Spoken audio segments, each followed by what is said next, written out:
भारतीय प्रजासत्ताक दिनाचं औचित्य साधून नाशिक महानगरपालिकेच्या वतीनं विविध कार्यक्रमांचं आयोजन करण्यात आलं होतं.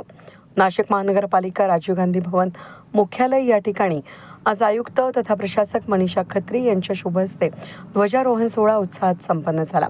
या प्रसंगी अतिरिक्त आयुक्त प्रदीप चौधरी, स्मिता झगडे यांच्यासह महानगरपालिकेचे अधिकारी आणि कर्मचारी मोठ्या संख्येनं उपस्थित होते.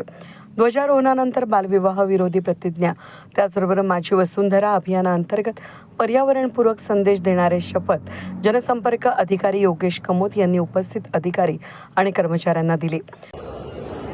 शपथ घेतो की मी भारत मातेला, या वसुंधरेला स्वच्छ व सुंदर ठेवण्यासाठी प्रयत्न करीन. या वसुंधरेला, या पर्यावरणाला माझ्यापासून कोणतीही हानी होणार नाही याची दक्षता घेईन.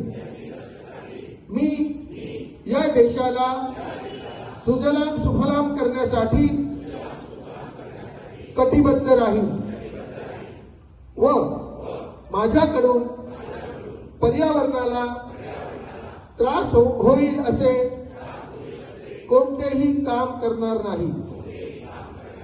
जास्तीत जास्त झाडे लावून या देशाला, या वसुंधरेला स्वच्छ, सुंदर, हरित आणि प्रदूषण मुक्त करण्यासाठी प्रयत्न करेन. जय हिंद. यानिमित्त महानगरपालिकेच्या वतीनं आयोजित करण्यात आलेल्या विविध क्रीडा स्पर्धांचं पारितोषिक वितरण आयुक्त मनीषा खत्री यांच्या हस्ते करण्यात आलं. त्याचबरोबर स्वच्छ सर्वेक्षणामध्ये उल्लेखनीय कार्य करणाऱ्या नाशिक महानगरपालिकेच्या स्वच्छता निरीक्षकांचा सन्मान करून त्यांच्या कार्याचं कौतुक करण्यात आलं. या कार्यक्रमासाठी नाशिक महानगरपालिकेचे नगरसेवक सुरेश पाटील, हिमगौरी आडके, समरिया शेख यांच्यासह विविध विभागांचे अधिकारी, कर्मचारी आणि नागरिक मोठ्या संख्येनं उपस्थित होते. प्रजासत्ताक दिनानिमित्त आयोजित या कार्यक्रमामधून संविधानिक मूल्य, सामाजिक जबाबदारी आणि स्वच्छतेचा संदेश प्रभावीपणे देण्यात आला. वेद न्यूजसाठी प्रतिनिधी कमलाकर तिवडे, नाशिक.